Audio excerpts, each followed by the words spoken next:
Greetings. I'm Rakesh Kaul, Vice Chairman of the Indo-American Arts Council. We are a 21-year-old cultural organization centered in New York City. The IAAC family is dedicated to promoting the arts and artists of Indian heritage, showcasing our performing, visual, and literary arts. The 2021 Literary Festival runs from December 4th to December 12th. We invite you to join in our great book selection and be part of the conversations that will endure. Today, it is my special pleasure to welcome author Jairam Ramesh as part of the IAAC 2021 Literary Festival.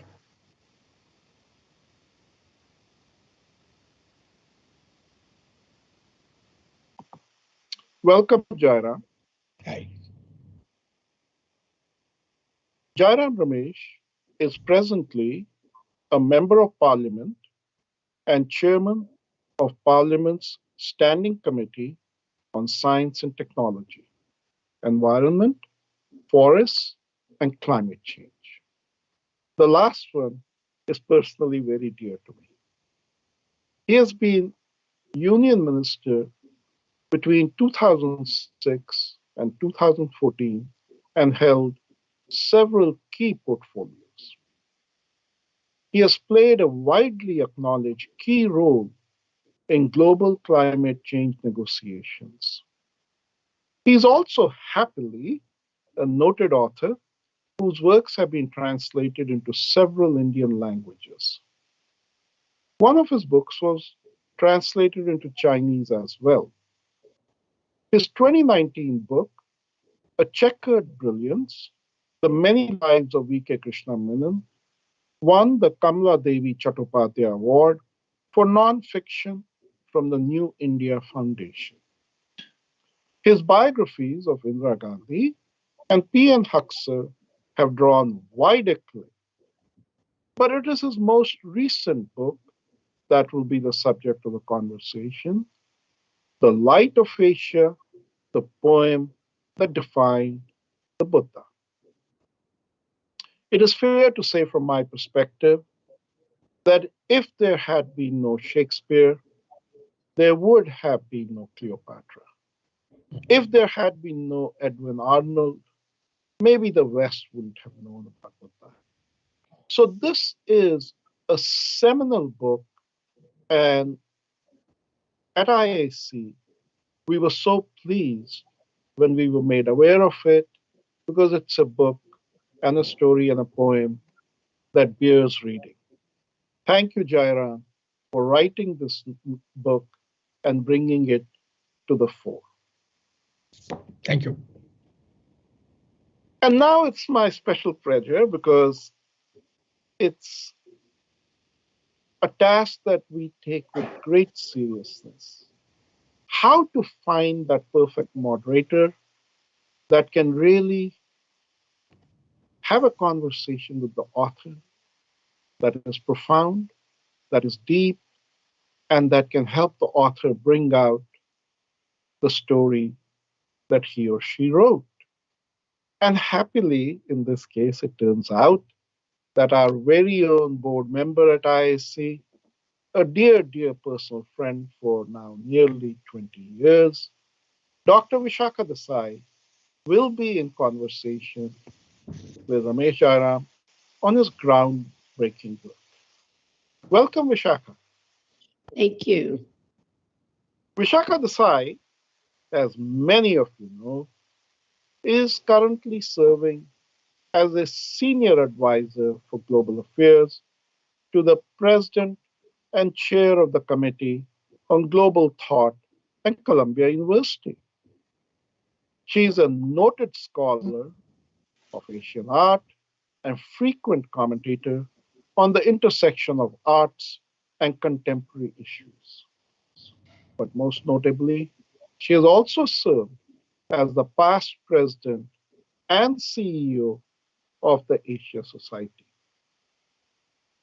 She too is an author and recently came out with a book that is proving to be a bestseller.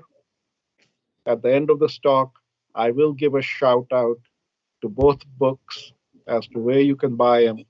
But for now, Vishakha, let me hand over the program to you, and we look forward to your conversation with Jairam, and I will join you at the end. Thank you so much, Rakesh. And what a pleasure it is to see you again, Jairam, after a long, long time. And it's wonderful to actually have a chance to talk with you about this very important book. Because as Rakesh said, that, and you know well, that my own interest is always at the intersection of arts and broader context.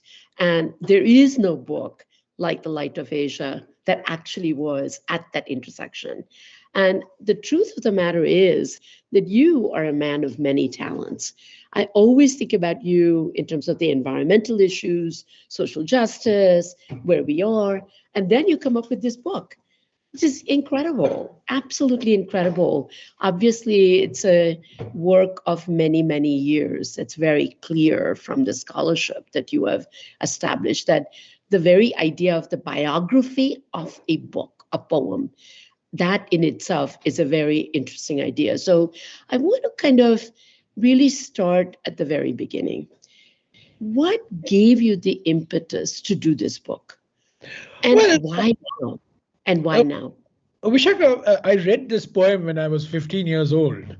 And, you know, all Indians have in their DNA Buddha embedded. We may not be Buddhists in the religious or ritualistic sense of the term, but, you know, Buddha is in all of us. And I read this poem and it remained with me over the years. My interest and my fascination with the life of the Buddha continued.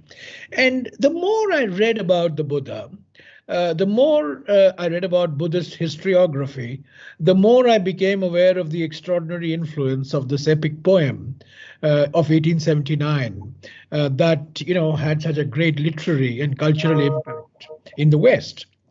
But two or three particularly recent reasons made me revisit, you know, just a literary interest in the book and made me want to write about the book. The first is, of course, the Ayodhya dispute, the dispute over the Ram Janmabhoomi. You know, when you look back in Indian history, we had a similar dispute over Bodh Gaya, the Mahabodhi temple. And this was a dispute between the Hindus and the Buddhists, the global Buddhists. And it finally took 70 years to resolve.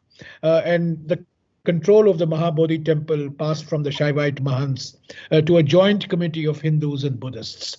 So that was one reason. You know, I wanted to see how the Bodh Gaya dispute, which in many ways can be traced back to the influence of Sir Edwin Arnold and his visit to Bodh Gaya in February of 1886. So that's one reason. The second reason, which triggered my further interest in the poem, was when I was looking at the papers, the archives of Jawaharlal Nehru, I discovered two letters of Winston Churchill to Nehru written in 1955. Two letters from Winston Churchill, the arch imperialist, you know, to Nehru, whom he had imprisoned in the 40s. And Churchill is recalling their friendship and their association and ends both the letters by saying, "Remember the light of Asia." So, you know, it just made me wonder, you know, Churchill, I can understand Nehru because of his fascination with Buddha and Ashoka, but Churchill, so that made me want to know more about this.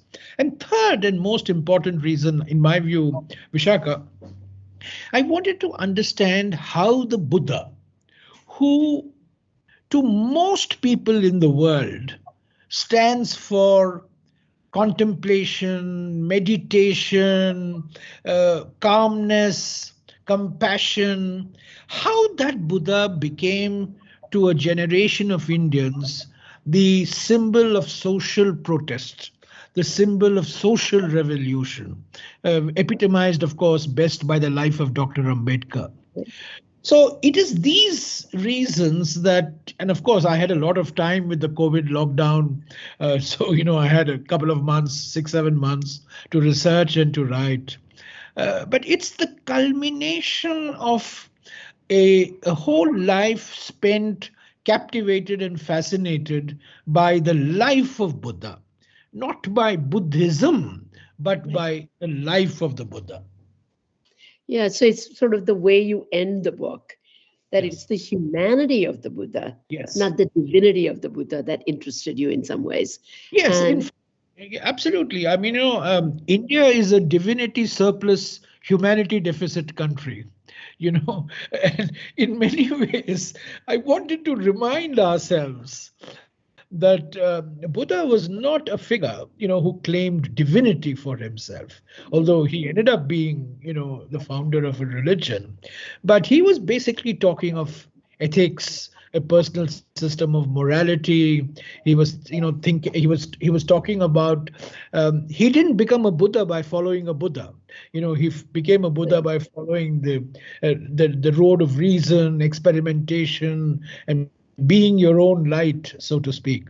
So, this poem, in many ways, Vishakha, of course, it introduced the Western world to the life of the Buddha, but through its translations, multiple translations in Indian languages, Marathi, Bengali, Malayalam, Tamil, Oriya, almost all Indian languages. Gujarati, yes, absolutely. Hindi. So it made Buddha the instrument of social reform. And that's what I found absolutely fascinating with this Victorian epic poem written by this great supporter and, a great believer in the civilization mission of the British in India, that he could write such a book. Also, I must mention, Vishakha, one more important point. Edwin Arnold, in 1885, he translated the Bhagavad Gita as the Song Celestial. And the Song Celestial became the abiding text for Mahatma Gandhi. And Gandhi, till his last moments, kept referring to the Song Celestial, kept advising his colleagues and friends and correspondents to read the Song Celestial. So in many ways, Arnold's life is important in Indian political and social history, not just for the light of Asia, but also for his translation of the Bhagavad Gita, which proved to be so very influential. Right. I mean, I think that what's interesting to me about your book is that actually you don't give us a lot about the poem itself. Yes. You have quotes, so that you might want to just remind people that the Light of Asia is a poem, a very long poem by Sir Edwin Arnold, based on Sanskrit and other texts. Sometimes people might criticize what he has done or not, but that is it fair to say that our understanding of the life of the Buddha is much more colored by Sir Edwin Arnold?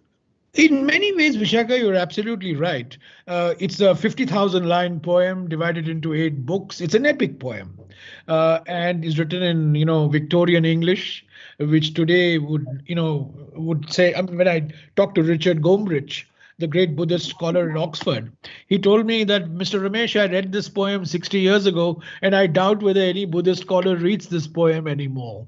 Exactly. But it's absolutely true. Edwin Arnold figures in the encyclopedia. The Princeton Dictionary of Buddhism by Donald Lopez, for example, mentions the poem as something that was a milestone in the late 19th century, but which has been forgotten in the 20th century. So you're absolutely right. But remember, Vishakha, the 19th century was the period of rediscovery of Buddhism.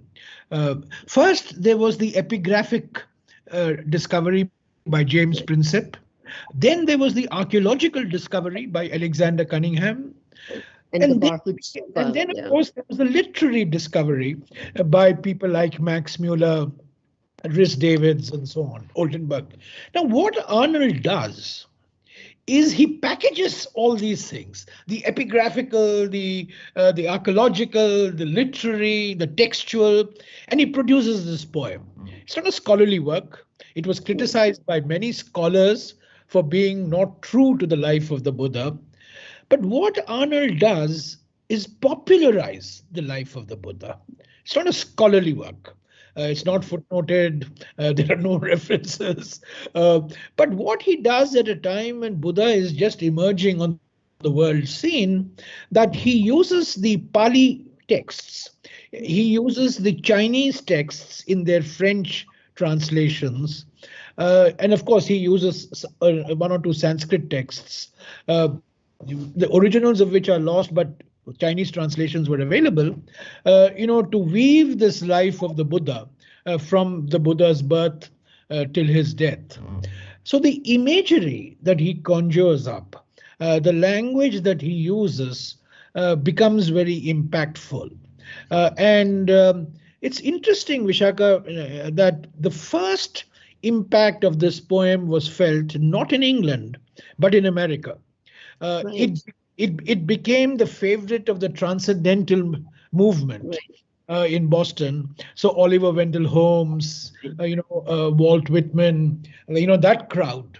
Herman Melville, that crowd became enamored of this poem. And then as a result of that, it became popular in the continent. And because, it was the late 19th century, India was, the interface was with the English educated section of India. It became popular in India and then started getting translated. But I do have to say, Jairam, to just stop you there, is that what's interesting to me is that as an art historian who learned about Buddhist art, Buddhist images, and the text, not one professor would have asked me to read Light of Asia. Absolutely. Not one person. But the interesting thing is that we all knew about it. Yes. Because it was actually the way so it's very much about Buddhism and its humanity and Buddhist art in the late 19th century that became popular in the West and then back again in India. So I want to get back to that moment of the late 19th century. It seems to me that the interesting thing about that time is that colonialism as its height, it's moving forward, lock, stock, and barrel on the one hand. Orientalists are beginning to look at the material of ancient India. Now, some people and some scholars have criticized that actually looking at ancient India as the golden age is also part of a colonial project because it shows that, in fact, India was great then.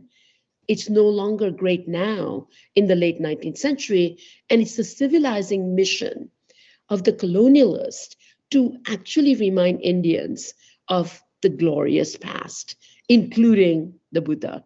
And so it seems to me that within that, there is a lot of contextual time element of why this poem becomes so popular in the West, that partly you talk about it as the kind of, it's what's happening in Christianity at the time, that what's happening generally about why people are looking to India or to the East. So talk a little bit about that contextual element of the late 19th century. Well, first, let me say that Arnold was in India for 2.5 years, from December of 1857. Just after the first war of independence or the Second War Mutiny, depends on whom you read. First War of Revolution. Yeah. So 1857 December to early 1860, he's in Pune. He is principal of the Pune College, which later becomes the Deccan College. He becomes fluent in Sanskrit, learns Marathi, and then goes back and becomes this leader writer, for the Daily Telegraph. But, before the Light of Asia, Vishakha, he translates the Hitopadesha from Sanskrit to English. He translates the Mahabharata from Sanskrit to English, and most importantly, he translates the Geet Govinda, from Sanskrit to English. So he establishes himself as an Oriental scholar, not a Max Muller, but or like a Monia Williams, but he establishes himself as a translator of Sanskrit works, which he, obviously had come to know when he was principal of the Pune College.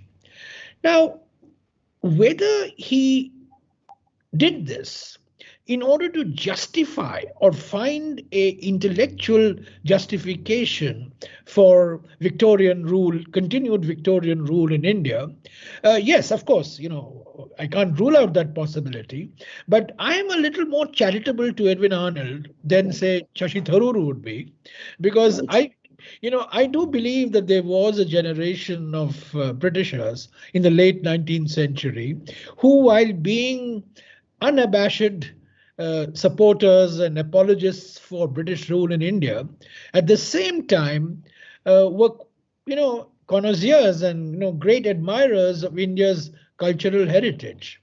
So I don't think, frankly, this is my personal view, I don't think Edwin Arnold sat down and said, now, how do I find a justification for continued British rule in India? I'll produce this epic poem on the life of the Buddha. I think that the point you're making is, I think it's fair, and that is that they were part of the product of their time. They were product of the time. Being the product of their time meant that colonial rule as a civilizing influence was part of their DNA.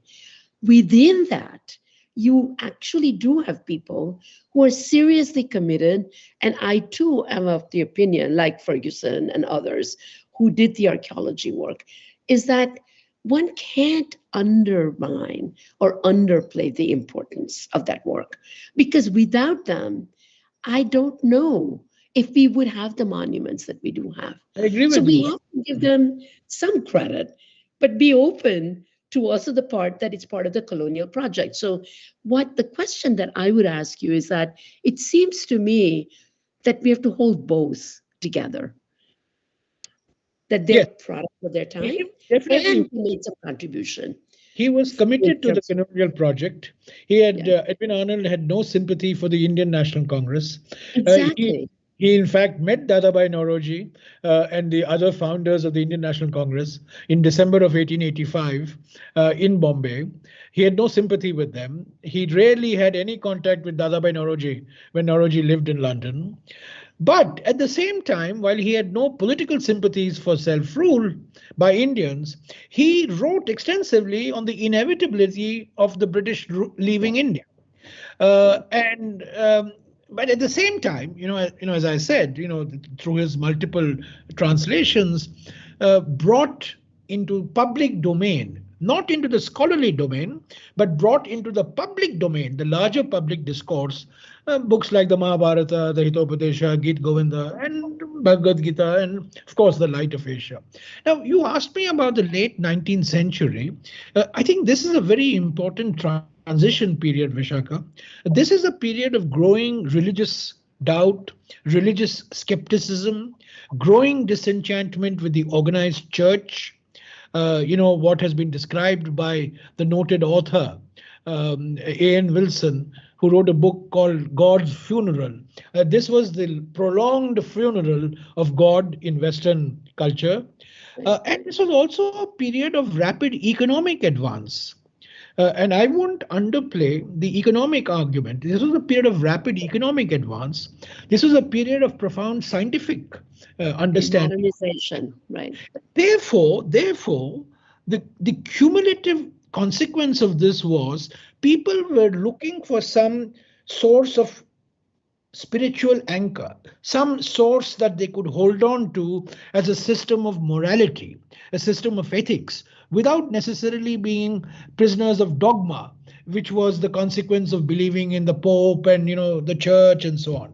And therefore, Buddha came across through this poem as a Christ-like pre-Christ figure who enabled Christians to have a belief in a figure who taught about, the Four Noble Truths, who taught about the Eightfold Path, who taught about Nirvana, and I'll talk about nirvana in a little while, because one of the impacts of this poem was to change the very idea of nirvana. Nirvana, right. Of nirvana. I mean, that was one of the great impacts of the poem, that the nihilistic, negative concept of nirvana, the poem debunked. And the poem actually talks about nirvana being very much part of the day-to-day existence. And this is what the Buddha taught: be in the world, but not of the world.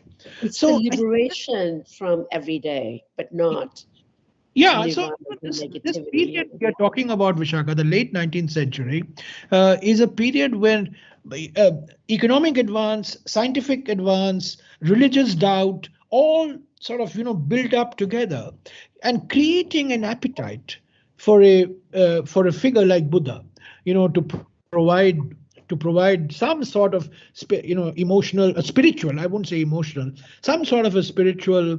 I won't even use the word spiritual, Vishaka. I would use the word ethical. So of an ethical anchor, and Buddha was that, and I think that explains the fascination of Buddha even till today. Even and till I think today, because of that context that you're talking about, it is not surprising that it was in America yes, with the transcendentalists who are already questioning those things, absolutely. that it leads them to the light of Asia as a kind of another way to think about humanism in a transcendental context. But I do want to kind of go to Vivekananda and late 19th century. Very important. It seems to me that there's something interesting that you bring up, and that is that Vivekananda is seen in Chicago at this moment when people are questioning, and he really, especially women, go completely crazy over him, right? So there is something about the role of women who are going after these kinds of questions. But it seemed to me from what you were writing is that Vivekananda is, on the one hand, very aware, but somewhat careful about the light of Asia, partly because of what it might say about the Brahmanical tradition. Yes. Vishaka, the first translation of the Light of Asia was into Bengali in 1885 by Girish Chandra Ghosh. And it is the Bengali translation which was a favorite text for Ramakrishna. And Ramakrishna Paramahamsa was somebody, Vivekananda's guru, who became sort of addicted to the Light of Asia in its Bengali translation. But Vivekananda obviously read the English translation. He was aware of Sir Edwin Arnold. And in the 1893 World Parliament of Religions in Chicago, we often tend to look at Vivekananda as the superstar of that event. But there was another superstar in that World Parliament of Religions who often gets forgotten, particularly in India, and that's Angarika Dharmapala, who represented the Buddhists. He was one of the representatives of Buddhism at the World Parliament of Religions. And Vivekananda and Dharmapala, I've dealt with them in the book. There's interesting contrasts. Dharmapala, of course, becomes totally wedded to the Light of Asia. It takes forward the Bodh Gaya movement. He establishes the Mahabodhi Society. He's responsible for the restoration and renovation of Sarnath. And incidentally, like Vivekananda, underwritten by wealthy Western women. In search of mysticism and in search of, Eastern philosophy. Vivekananda is a very interesting figure. He is in all the speeches that Vivekananda gives in America, he talks of Buddhism, he talks of Buddha, and he talks of the Light of Asia. But to Vivekananda, Buddha was part of the Vedantic tradition. Yes. And there is one statement of Vivekananda, which I quote, which he says that the Light of Asia is a Vedantic text. It epitomizes the noblest of Vedantic truths. So Vivekananda was taken in by the poem. I mean, was fascinated with the poem for its literary value, and for the fact that it dealt with Buddha. who was a great sort of idol or an icon for Vivekananda. But Vivekananda did not look at Buddha as Ambedkar did. Uh, to Vivekananda, Buddha was a philosophical, spiritual, religious, ethical figure. For Ambedkar, of course, Buddha was a social radical and a social revolutionary. And that transformation of the image of the Buddha comes about because of the multiple translations of the Light of Asia into local Indian languages. In the West, Buddha remains always a figure of contemplation, a figure of meditation, a figure who gives a different system of thought and philosophy. But in large parts of India, in the early part of the 20th century, beginning in Kerala and later on extending to Madras, the Western Bombay Presidency, North India, he becomes anti-Brahmin. Buddha becomes the symbol of protest against the Brahmin orthodoxy. So, and that's why I think the Light of Asia is so very interesting, because in its English translation, it has a literary and cultural impact on people like Vivekananda, Tagore. Tagore was another man profoundly influenced, Gandhi, Nehru. But in its translations, it has an influence on Srinarayana Guru and Dharmanand Kosambi, and of course, the greatest is Dr. Ambedkar. So that's what makes this poem, which nobody reads now, so very important in the history of our understanding of the life of the Buddha. Not of Buddhism per se, but our understanding of the life of the Buddha. And I think that's why this poem remains. I discovered a Chinese translation 4 years ago, in 2000, and it came out in 2015, 6 years ago. It's translated into Bhojpuri 4 years ago. It keeps getting translated. It was translated into Tamil multiple times. It gets translated into Malayalam multiple times. So it's right now it's very popular in its translation. Interesting. So is that partly because of the anti-caste, anti-Brahmin sense of it? It's the favorite text for the Ambedkarite Buddhists. The Ambedkarite Buddhists, and one of the reasons why Edwin Arnold is a very important figure for the Buddhists is because of the role that he played in the quote-unquote liberation of the Mahabodhi temple. For 300 years, as you know, Vishakha, the Mahabodhi temple, which is the site of the Buddha's enlightenment, was under the control of Shaivite Mahants.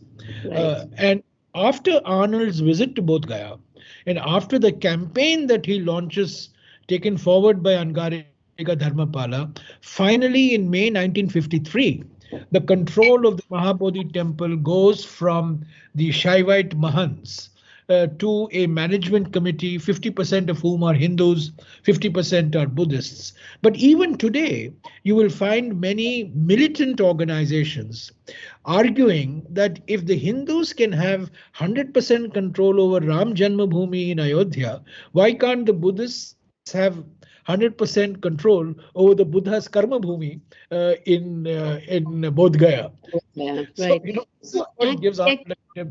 So that actually brings us to that very question that you mentioned, that was one of the reasons that interested you both about the life of Sir Edwin Arnold and his role in the Mahabodhi temple.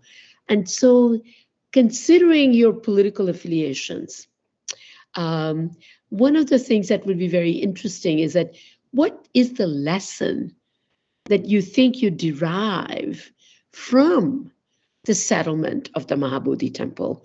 And you mention in the book that, in fact, one of the most important thing is, yes, it took a long time, but it was peaceful. So is that the lesson? Or is the lesson that, yes, originally if something was of importance to one group of people, that they deserve to have it completely? It was a negotiated settlement, Vishakha. That was was. It was negotiated first started off with Gandhi in the 1922 Indian National Congress session at Gaya. Rajendra Prasad got involved, Bihar leaders got involved, Nehru got involved, and finally, in 1949, the settlement is reached, and in 53, the settlement gets implemented. So it's a negotiated settlement. It's a compromise. It's a 50-50 solution. 50% Hindus, 50% Buddhists. It is also a much easier, much less emotive, because Buddhists are a very small proportion of India's population. In fact, more people from outside India were involved with the Bodh Gaya dispute. The Sri Lankans, the Burmese, the Thais, the Japanese. They were more interested in the Bodh Gaya issue than in India, because of hardly Buddhism is 0.2%, 0.3% of India. Most people didn't even know that Bodh Gaya was under the Mahat's control. So therefore, it's a much easier dispute to resolve, no doubt. But it's what I found very interesting is that it was negotiated. It was painfully negotiated. And it was negotiated by people, as I said, of the stature of Rajendra Prasad, Nehru, Sri Krishna Sinha, and finally the settlement was reached with the Mahabodhi Society. Incidentally, I might say here that the settlement was reached and the control of the temple passed from the Shaivites, Mahants, to the Management Committee of Buddhists and Hindus in May of 1953. And when the ceremony was taking place, there were ancient Pali hymns that were being sung. There were Sanskrit hymns that were being sung. And in Bodh Gaya, where nobody understands English in 1953, there were verses from the Light of Asia being recited. So, in many ways, in order to highlight the role that Edwin Arnold played. I think the other thing, Vishakha, is that Edwin Arnold introduces Gandhi to the life of Buddha. Edwin Arnold introduces Nehru to the life of Buddha. And as you know, the symbols of the modern Indian Republic are deeply, deeply linked with the Buddhist legacy of India. Our national symbol, which is the Ashokan lion capital, Sarnath, and of course the Dharma Chakra, which adorns our national flag, are both derived from India's Buddhist heritage. You see, one of the great tragedies from a Buddhist point of view was that James Mill wrote his History of British India in the year 1817. And he divided the history of India into three broad periods: the Hindu period, the Islamic period, and the British period. But if he were to write it, say 40 years later, he would have said there was a Hindu period, there was a Buddhist period, there was an Islamic period, and there was a British period. So what you'd have to say is the Vedic period, the Buddhist period. Yeah. See, I think the way to think about it would be Vedic period, Buddhist period. Yes. Hindu, Indic period. Indic period, absolutely. Like that. Because actually, Vedic period is not the same as what we call the Hindu Hinduism. period. Right? So we have to think about that. Thanks to James Mills's, profoundly influential book, we got this tripartite division of India's history: Hindu, Islam, British. But that because he wrote it in 1817. This is much before Prince and Cunningham and Max Muller and Oldenburg, Edwin Arnold, and so on. So that's the lesson I draw when I look at Ayodhya and Bodh Gaya. The basic lesson is that there is no alternative to a negotiated compromise, however painful and however time-consuming and back-breaking it will be. And ultimately, the Hindus compromised and the Buddhists compromised. Both compromised. Both wanted 100% control, but they ended up getting 50-50 control. But there was also a period, Vishakha, where competitive politics was not at its peak. You had the Indian National Congress having a hegemonic position in Indian political life, and you had personalities like Gandhi, you had Right. personalities like Rajendra Prasad and Nehru and Sri Krishna Sinha. So it's a different period altogether. Right. Well, it's also just the beginning of India's independence period, but still the ideal of what makes India India were at a very different place. So that's very, very true.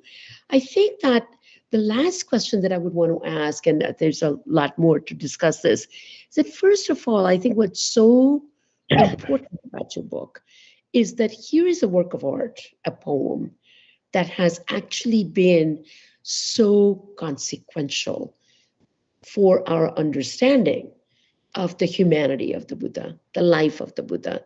And it has permeated and can continue to permeate depending on whatever people take from it, right? So you actually talk about what nationalists took from it, what Ambedkar took from it, what the transcendentalists took from it. All of them is they found something of themselves.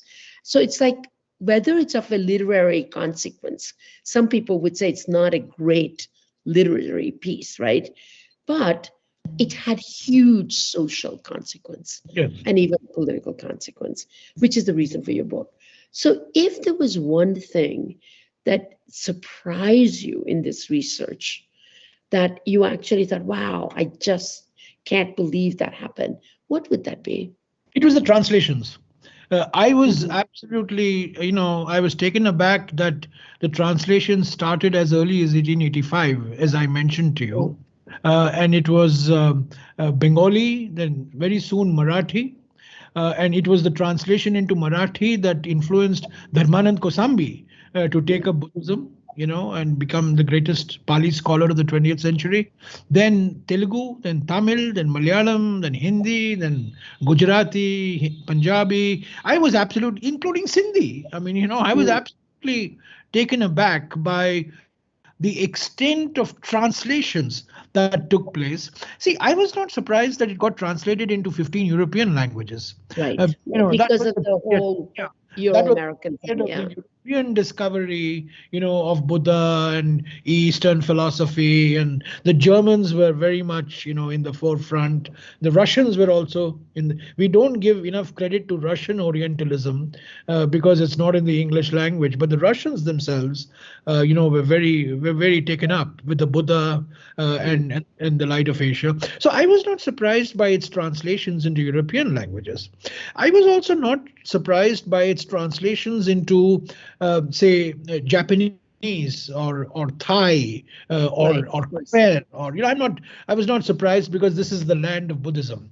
What I was surprised was the extent of the translations in a land in which Buddhism had disappeared, Yeah. uh, and these translations were taking place at a time when India was rediscovering Buddha in a way. Buddha had been forgotten. Buddha was the ninth avatar of Vishnu. He was not an independent, sort of no independent agency he had. And Vivekananda said that Buddhism is an offshoot of Hinduism, Right. right? So that's what if you were to ask me, what's the one single thing that surprised me? That's what surprised me, Vishakha, that the extent to which an English poem, an epic poem, which undoubtedly had a literary and cultural impact on authors and musicians and filmmakers in the West, could come to India and get translated into so many languages, Yeah. become sort of a text for the great social reformers of the early part of the 20th century. Now, I'm not saying that this poem became the agenda, or it didn't set the agenda for reform, but this was a text which the social reformers were using in order to reinforce the message that Buddha challenged caste orthodoxy, Right. Buddha challenged the Brahminical hegemony, which is, what needs to be done to make India a better place. And that's what really was something that left me with a completely new insight altogether. Exactly. Yeah. No, me too. I mean, when I was reading your book, that was one of the things that surprised me was that many regional languages had actually paid attention. I mean, the authors had paid attention. So it brings us to now, today. One might say that, like the late 19th century, we are at another kind of an inflection point in the global arena, which is that things are polarized. The speed of technological change is faster than we can keep. So, and then things like COVID happen. So it's people are really kind of searching for new answers. If one were to say that maybe not so much the Light of Asia, the poem, but Life of the Buddha, and I make that distinction because it may be that there is a way to learn about the life of the Buddha that's not through the poem itself. What would you say is the relevance of both the poem, but particularly the life of the Buddha today, that might have some possibility for the future? Vishakha, I make it a point to distinguish between Buddha and Buddhism, because one of the great tragedies, or one of the great, points of anguish I have, is how modern day Buddhist societies are also arenas of social strife and ethnic violence and lack of tolerance and lack of compassion. And the examples are in the subcontinent. You have to look at Sri Lanka, you can look at Myanmar, Rohingya, and so on. So the political abuse of Buddhism is as deleterious or as dangerous as the political abuse of Hinduism or the political abuse of Islam. Absolutely. Right? So I always make it a point to distinguish, and I continue to make this point to distinguish Buddha from Buddhism. So I would rather, and I think the question that you asked me really, it goes to the crux of the issue. Is there relevance in the life and teachings of the Buddha? I continue to believe that it has.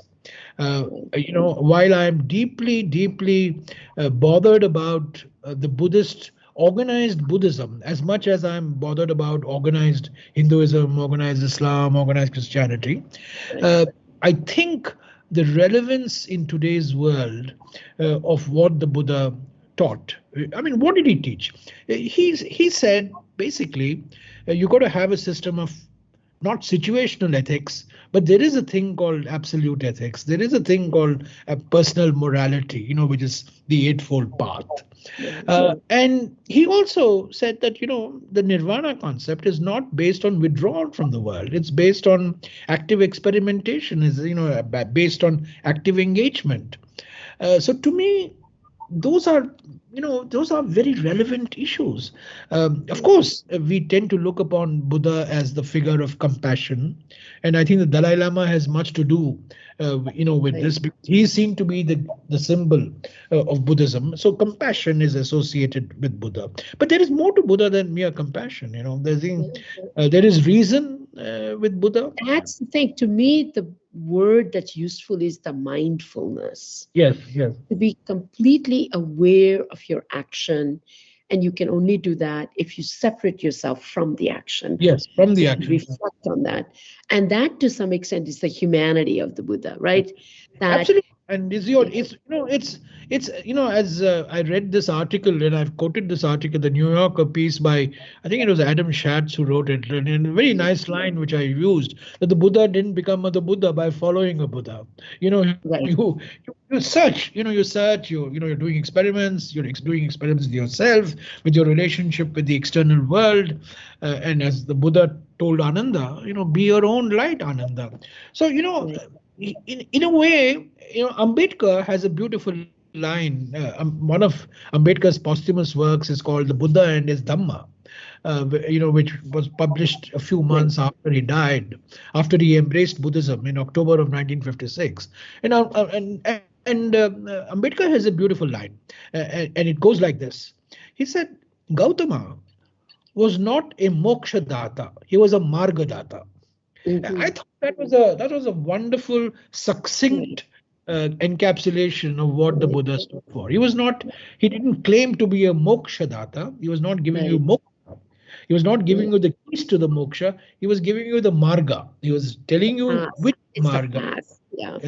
a path. I think that is still very, very relevant. Apart, of course, from the message of compassion and so on. It's true. I mean, somebody mentioned to me the other day, a very profound statement, and I'm sure you, as a greater scholar than me, will appreciate. He said, the two pillars of modern day Hinduism, ahimsa and karuna, uh, come from the life of the Buddha, in a way. Exactly.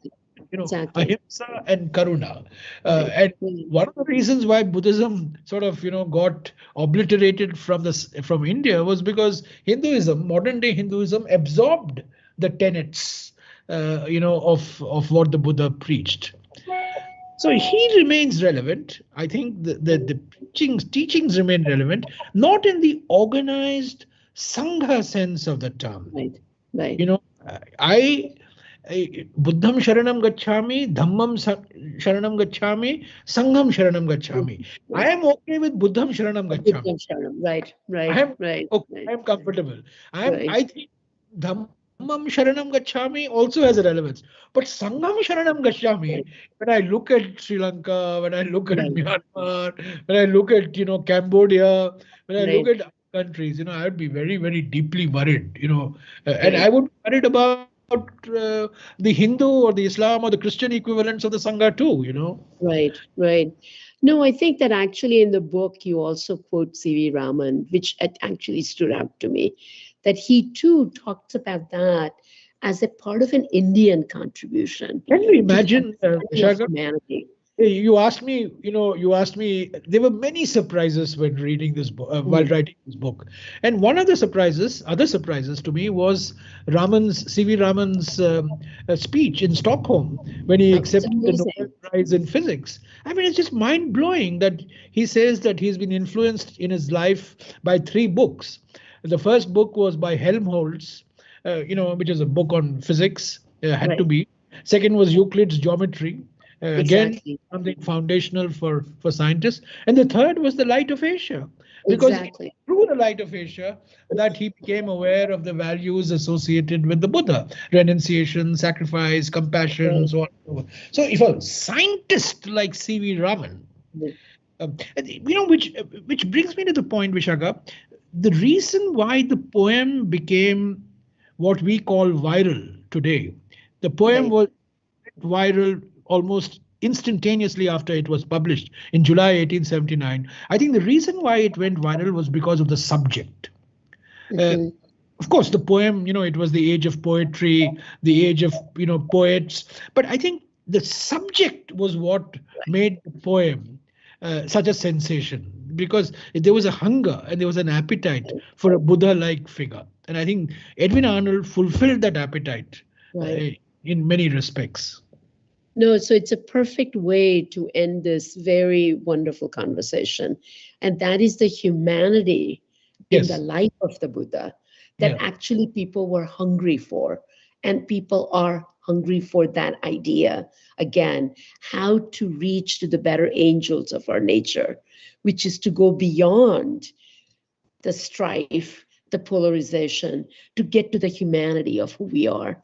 And I think that that's why I found the book really, really, really interesting, amazing, and I don't know how you found the time to do the research. So that in itself is amazing.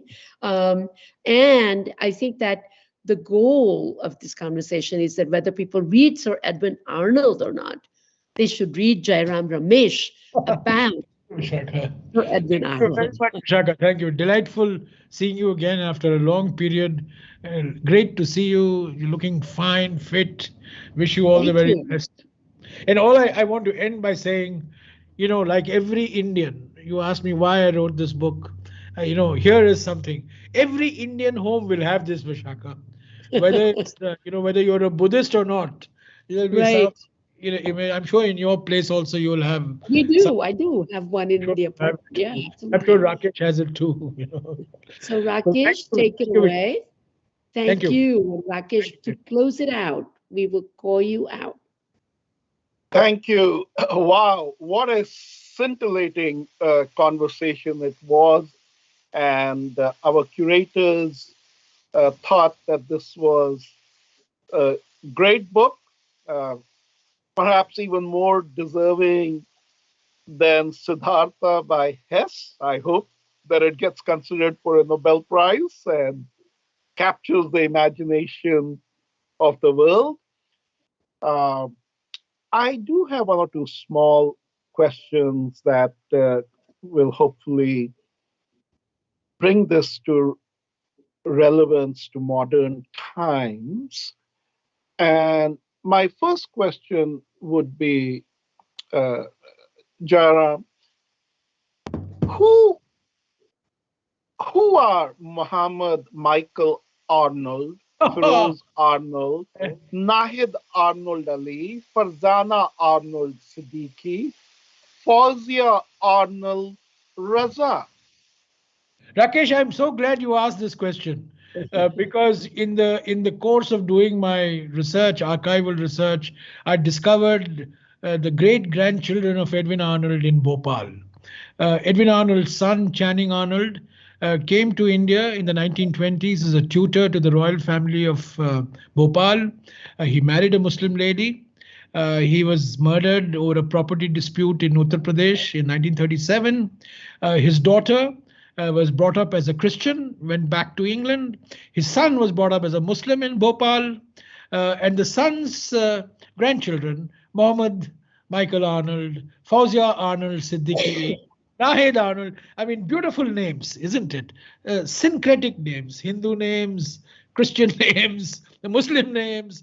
So in many ways, Edwin Arnold, the Orientalist, lives through his 6 great-grandchildren, epitomizing the Ganga Jamna culture, not just Ganga Jamna, Ganga Jamna Thames culture, because you and have Kaveri and something else, right? It really really remarkable that I discovered this family in Bhopal, and he has, of course, some great grandchildren from from the granddaughter who was adopted by Christian missionaries. They live in Thailand and Australia, but the ones in Bhopal are absolutely, came as a complete stunner and shock to me. And I'm so glad that you mentioned it, Rakesh.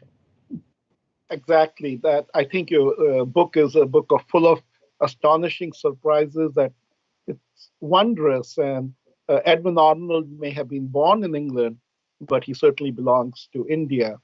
I will ask you another question, and that is that in the movie, the picture of Dorian Gray as the protagonist falls into a life of depravity, he is handed a copy of this poem, The Light of Asia. And it's that particular poem that then brings him back, rescues him.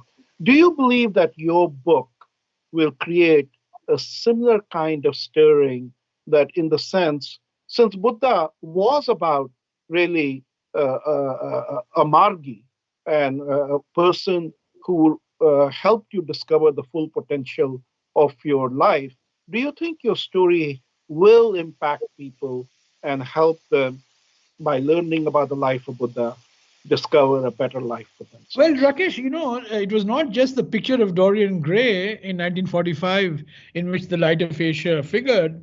Of course, there in typical Hollywood style, it was the life of the Buddha. The Buddha. But in 1925, one of the earliest Indian films made was an Indo-German film called Der Licht ASEAN in German, The Light of Asia in English, and Prem Sannyas, which was one of the earliest Hindi movies made, starring Himanshu Rai, the great Himanshu Rai. Yes, it was made into film. And so it had an extraordinary impact.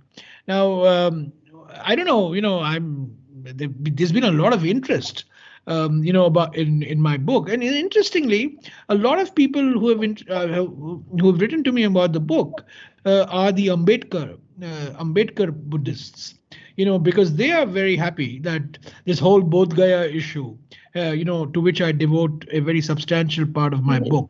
They're very, very happy. This book has had a very great impact in Sri Lanka. It's being translated into Sinhala as well. It's undergoing a Malayalam translation also, as I said, because Malayalam was one of the first languages to which it was translated, which then became part of the social reform movement in Kerala in the early part of the 20th century. So let's see. I mean, it's 3-4 months. There's a latest review of this book in the latest issue of Economic and Political Weekly by an Indian philosopher called Sundar Sarukai, who takes me to task, like Vishakha took me to task, for divorcing Edwin Arnold from the colonial project.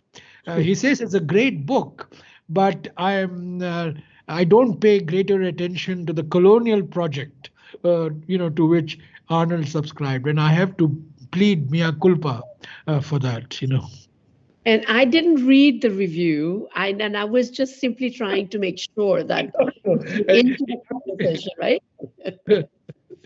Thank you, Vishakha. Thank you. I will end with one last comment and then move with the vote of thanks, and then we'll be right on the dot.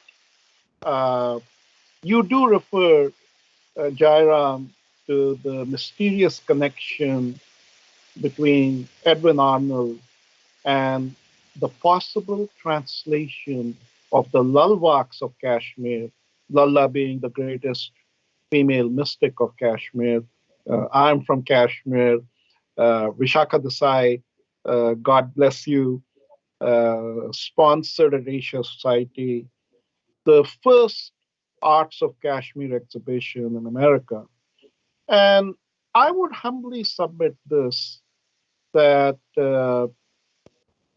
this notion of the Buddha being anti-Brahmin, Brahmins being anti-Buddha, will have a more nuanced understanding when folks actually study the collegial manner in which the Shaivites and the Buddhists engaged in Kashmir, in Gandhara. Kashmir sent over 500 Buddhist scholars to China, and that was a civilizing project, one could say, in those times. And many of them were Shaivites. And Kashmir sent Shakya Pandita to Tibet to revive Buddhism. So there was much more of a collegial environment there. And I think the enlightened ones, irrespective of their identity, all subscribe to the title of Vishakha's book, World as Family, Vasudeva Kutumbakam. Very good. And they will all subscribe to your book, that the light of Asia told us, find your own light. So thank you for what promises to be a seminal work. We hope to welcome you in New York. Maybe I'll try to convince my film curator to show that movie, Prem. You said Prem? Prem Sanyal. I'll send you the. Yeah, send me the link. Maybe we'll screen it in May and see if we can have you come and continue the conversation. It was promptly banned in Thailand and Ceylon because Siddhartha is kissing Yashodhara. And this was oh my! Then we should definitely screen it. We should have you. We should have Shakha at that screening, and we should continue the great conversation. On behalf of IAAC, I want to thank you, Vishakha, and I want to thank you, Jairam. Thank you, Rakesh. Thank you, Vishakha. Thank you. Thank you. Pleasure. Viewers, thank you for joining us today. We have one whole week through December 12th of wonderful conversations. Our literary curators have picked books that will take you on journeys that will astound you, engage you, and expand you. Do join these conversations, and you will find that the experience will be one that you treasure. We look forward to seeing you in our next program.